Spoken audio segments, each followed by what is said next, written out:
Yes, what's happening, everyone? It's me, Distance, back with another Behind the Beat.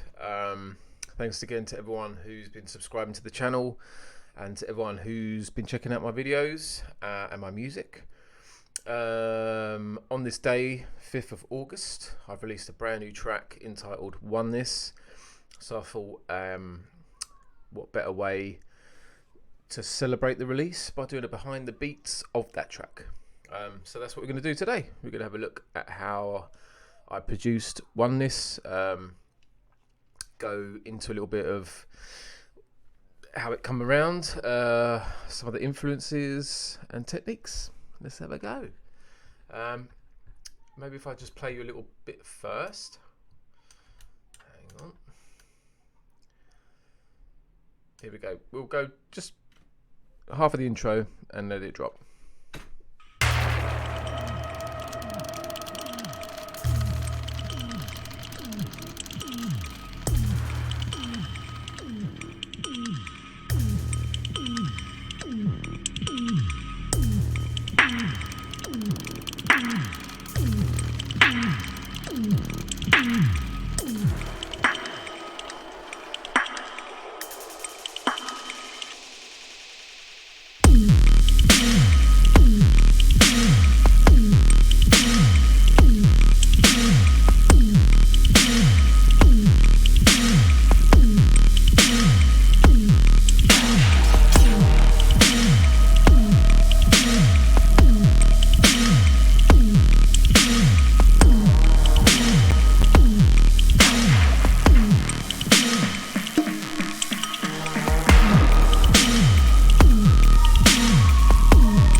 There we are. Oneness. So it's a pretty, there is a lot of things going on, but it's quite a simple tune. And like most tracks, I've said this before, I tend to start with a melody or a riff first. So like the main meat and bones of the tune, I'll try and come up with that part. That makes sense. So this drops into this for example,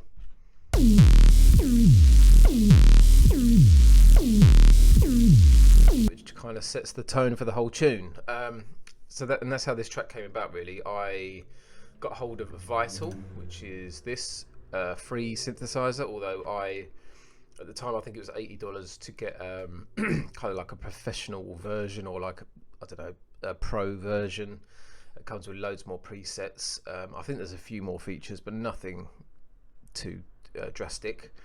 But it's definitely worth supporting these guys and buying it, so definitely go and check out Vital. So anyway, my first go at playing with Vital, just had a go at making some of my own presets, and I came up with this sound,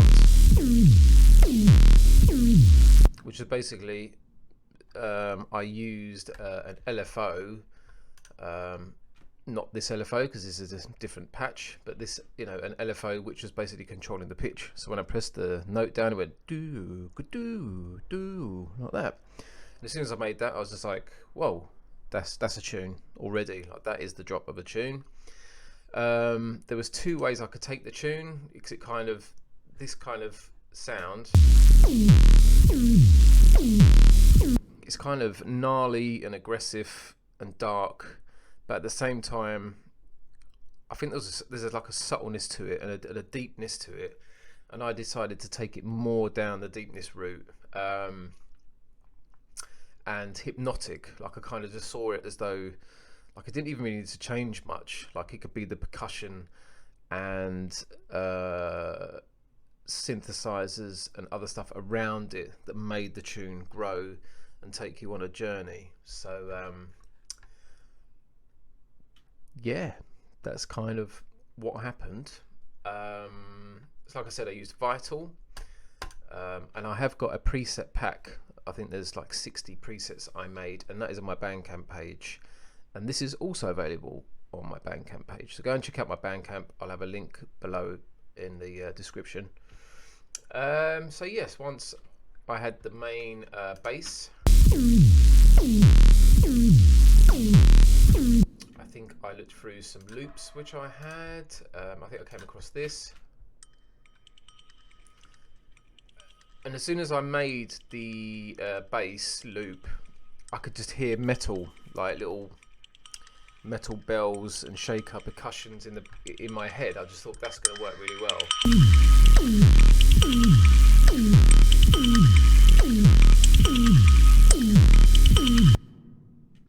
Yeah.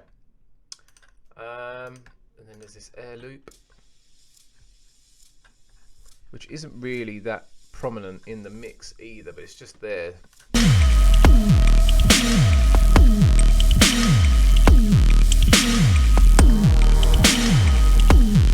It's almost adding just a slight white noise in the background.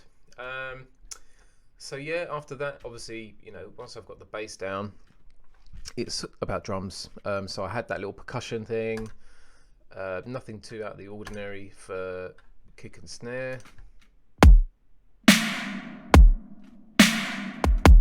I always try and come up with slightly different snares. I don't like going to a go-to snare or a go-to kick. I always try and find, I know it sounds crazy, because if I've got kicks that just work, why not I just use that kick all the time? But sometimes they don't sound right with the track. So I tend to find different kicks and different snares each time, or I make my snares. So I've got a main snare, which is this guy right here.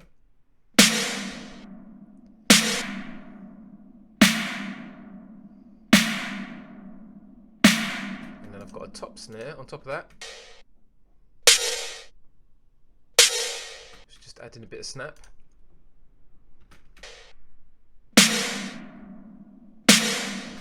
And if you look here in the intro, in this area here, I filtered it down and added, sent it to a, looks like a reverb or a delay. Oh yeah, to a reverb. This one, it's a Cubase stock plugin, very, very good, called Roomworks. So you can hear, if I let this play,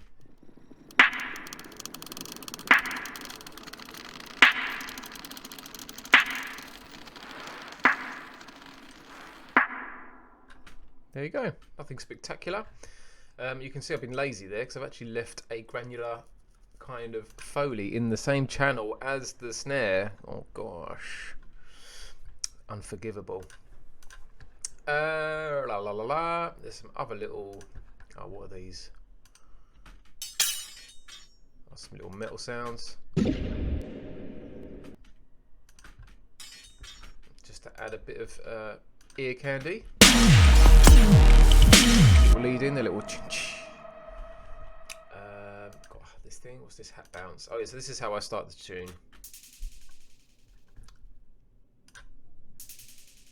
So again, I didn't just want a plain old normal hi-hat, so sometimes I add flanger to those, and I've got lots of things on here. Got a bit crusher, waves, meta flanger, which I really rate. I've used this for years. So if I turn all this off, just a normal standard hi-hat, bit crusher, EQ, mod machine, flanger. There you go. So you kind of got a normal hi-hat, but I've turned it into something a bit more interesting. And obviously, as the tune comes on, there you go, bit skippy.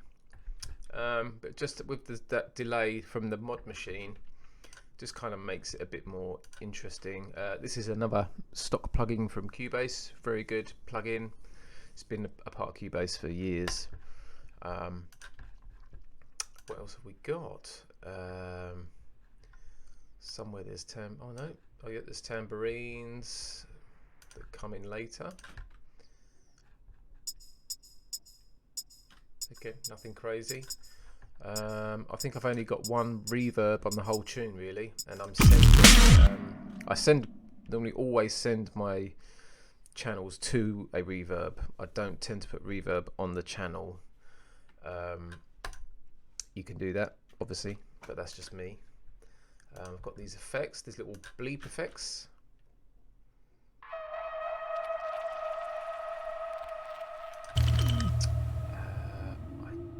know if I made that. I think, yes, I made that. I can't remember how I made that, but I think I made it by doing lots of processing on some drum loops. Just a normal crash, I think. Oh no. So I made this. These are some of these samples will be from a session where I just over process drums, adding delays and reverbs and glitch effects, and then I just chop them up, and that'll be one of them. I can do, if you're interested, I can do a video on that kind of thing and how I make my own hits and samples. We've just got a straight up impact. That's not a straight up impact, that's another sample I've made as well. And we've got a snare effects delay. I'm pretty sure this is something else I've made.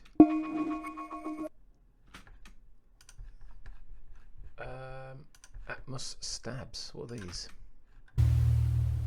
Oh, there we go. So I used that in the intro. So like I said, you know, I get my bass. So once I've got a rough idea down, so I might have only just kind of made these 8 bars.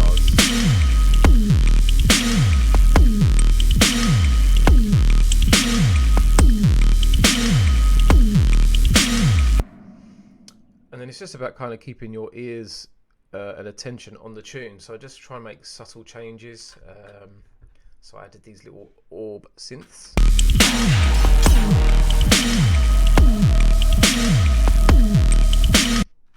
This sound, which I believe is Contact. Is it Contact?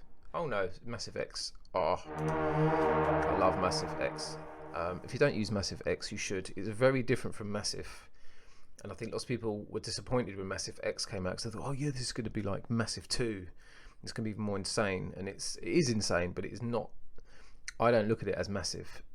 I look at it as its own thing. It's got a very different sound, and I think it's much better for a different style of sound design. Like, it just sounds different, and I'm getting involved in you know, like trailer music and advertising, stuff like that, and works very well with kind of filmic sound design. I can't explain it. It just sounds great. So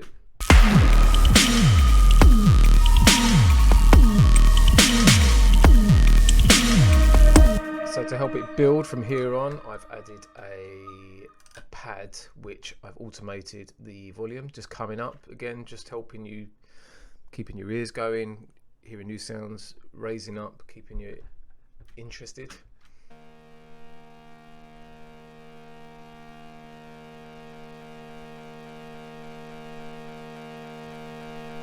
We've got these little high synths. So that's a nice little melody that sits well on top of that.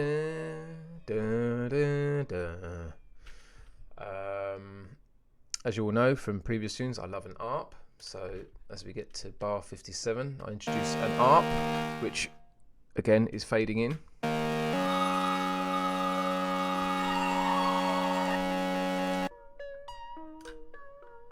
Another amazing overlooked synth, Cypher by F-Expansion. So I just really love stuff that takes you to a different place. Do you know what I mean? Like, I want you to sit and listen to this tune, and for these 4 minutes or whatever this tune is, you're not in your room, you're not jogging, you're not in the gym, you're not at work. Your brain is like on a film set or in a film. You're doing something crazy. And all of this stuff that I add on top of the bass is basically doing that, is taking you somewhere. So I'll give you an example.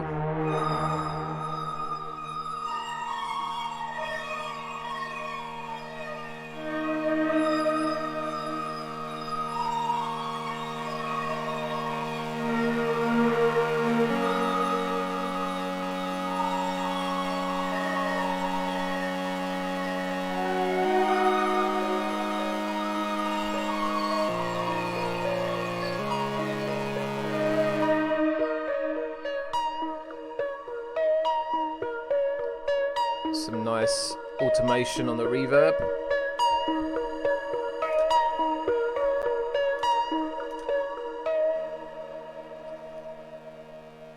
So on this instance, after me saying I don't put reverb on a channel, what have I done? I've put reverb on a channel. This is Shimmer, Valhalla Shimmer. Oh, I keep doing this in this video. I'm going, oh, but this is a great plugin. It's kind of beyond a reverb. Like, it has a sound. It's almost like a sound design tool. Like the tail of the reverbs are crazy. I'll play on its own. You can hear it. So I'm automating the wetness, the mix.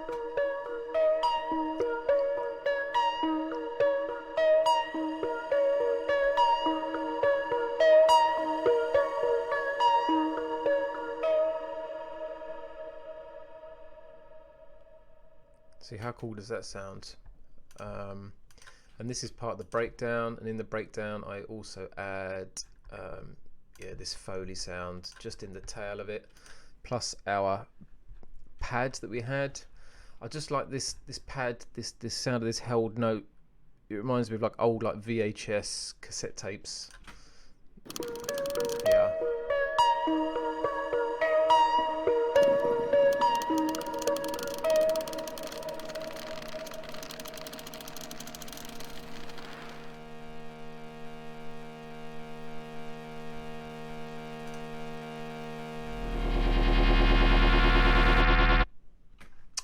And that's a bass that I've made as well from just like a sound design session. I have sessions where all I do is sound design, and then I've got a palette of sounds ready for a tune. I believe that the original of that is made on Massive X again. Oh, and also if you're interested in some of my sounds, I have a Massive X preset pack on my Bandcamp too. Again, link below.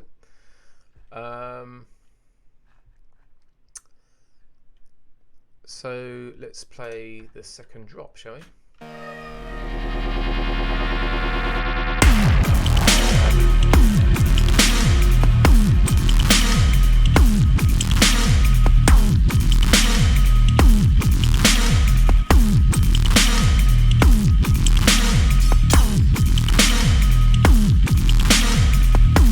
So basically we drop into a variation of the main bass. So the main bass goes like this.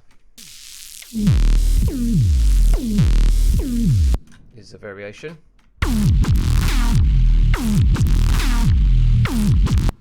Yeah. Again, vital, but I would have just tweaked the preset I made. And then there's another variation coming here.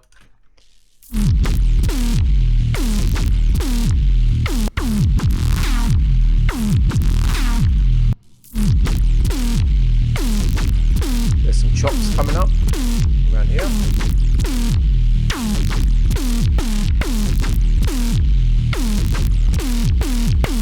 So all I've done there is the normal loop, but I've just chopped some notes, doubled them up, pitched some down, pitched some up. What's this?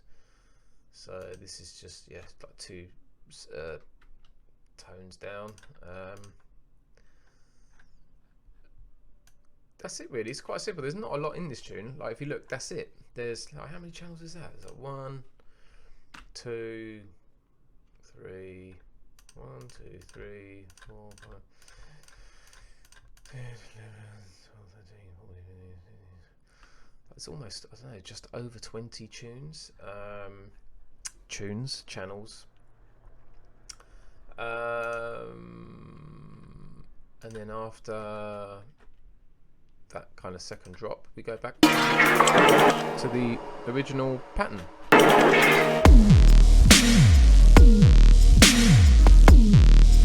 And I've just let it roll out with that arp, that do do do do do do do. It's just kind of ticking along. It's like I said, it's like more like a hypnotic track. It's just like a nodder, but weighty. You know, on a sound system, this really, does the job on a sound system. So it's kind of like them one. It kind of ticks the box of a deep tune, but with the weight and the heaviness of a, I don't want to say tear out, but you know what I mean, like a tune that goes off. Like when it drops, it drops. We can have a quick listen to the ending. I think I'll just filter out the bass.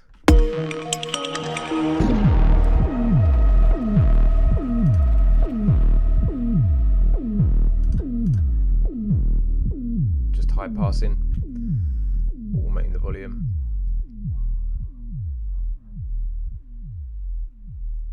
So I've got some things going on with the bass. I think I've got a bass. I'm sending it to a group channel, which I've called bass parallel. So I think all I'm using the bass, it's very low, but all I'm using it for is to add bottom end. So I won't go too deep into the mix because it would just go on too long, this video. But because I made it from the bass is one patch, like one sound, I haven't got like a sub underneath it. So to try and eke out and control the sub, I send that bass to a group channel or auxiliary channel, depending on what DAW you use. I high pass it, so basically all I'm getting is the low end frequencies, you know, kind of slam it with a limiter and a compressor, and because it's on its own channel, it's kind of parallel. That's why I call it drum PRL, parallel. It's a parallel bass channel to my original. I can just creep up extra bottom end of that sound. Makes sense? People use this technique in drums as well. You do drum parallel compression. I think I've got a group channel for my drums.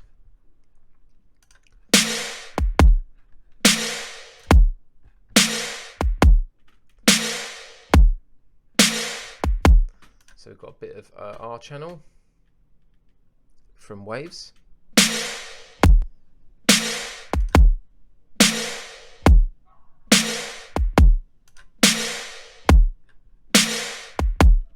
Got a few dB of reduction. I've got a little, this is a free plugin, great plugin. Got a big up Jack from Turnian Sound, put me onto this, that was a long time ago now. But you can see I'm clipping because the snare really pokes out and the kick does, mainly the snare. See, if I didn't have this clipper on, all these high peaks are then going to affect my master channel, so it just helps. I've actually got two of these on. Why have I got two of these on? Oh well, two clippers are better than one. Let's we can listen to it without these on.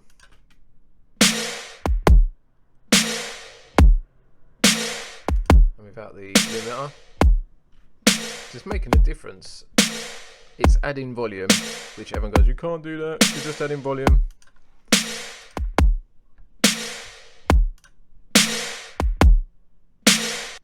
I feel like it's doing something with the transients.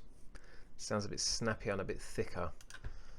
So that's it. I mean, I don't really have a lot going on. It's just having a strong idea, getting it down,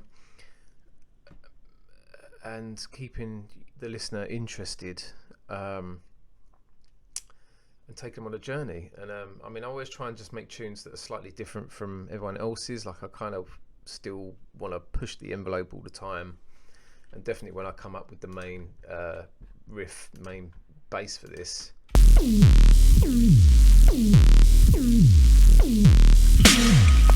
you know, it kind of, it stands out. I think it stands out. You tell me. So anyway, that's it. I hope you enjoyed the video. I'll be doing more of these. Leave a comment below of any of my tunes you'd like me to cover. If I've still got the files, then we can do that. Lots of people have been requesting Feel Me, that old track of mine, Feel Me. I've got the stems of that, not the project file, but I can definitely get that open. We can look at that. And also I can do some tutorials. So if there's anything you guys want to know about sound design or mix downs or mastering, I tend not to really touch. I mean, I do master my own stuff for digital releases. This is a digital release and I mastered it, but I'm not someone who's really geeked out on mastering. Like, I just, you know, I believe mastering is a skill, but I think if you give a mastering engineer a really bad mix down, then it's like, you know, you can't polish a turd, basically. I think it all comes down to the mix. and that's results in a really good master, if you see what I'm saying. And I never produce my track with anything on my master channel, so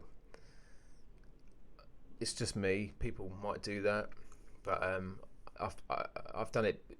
I've seen people do it before where they've made their tune whilst they've got limiters on and compressors on the master channel, and they're tweaking all their mix, and it sounds amazing. And as soon as the actual mixing engineer says, yes, we need your track now, can you take everything off your mastering channel, basically their mixes fall apart because it's relying on their mastering channel. So I don't know, everyone does things their own way, and that's just how I do it.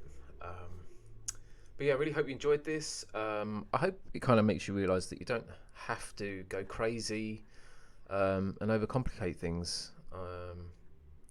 And yeah, thanks again for subscribing to the channel, watching my videos, and like I said, this is out now on my label Chestplate. It's entitled Oneness.